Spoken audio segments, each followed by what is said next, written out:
Halo guys, assalamualaikum warahmatullahi wabarakatuh. Kembali lagi di YouTube channel aku, Nia.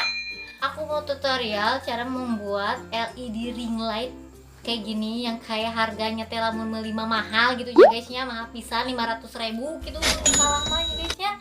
Ini kualitas oeng-oeng tuh, ini dari Kardus tapi kuat lah ya guys ya, lumayan gitulah. Tuh ini ya udah sama lah kayak kalau beli gitu. Kalian jiwa Missqueen kayak aku, kalian wajib banget buat ngeset kalian biar bisa ngehemat tentunya guysnya. Oke guys, kalian lanjut nonton video ini, boleh dong minta like-nya dulu.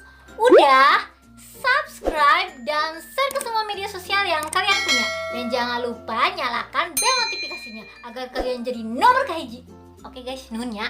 Dan follow juga Instagram aku di sini. Di dia tah guys, di dia follow. Pun telah di follow. Hatur thank you.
Tes lingkaran tadi menggunakan botol kaca atau alat berat, pokoknya dipres sampai padat agar kardus tersebut menjadi kuat.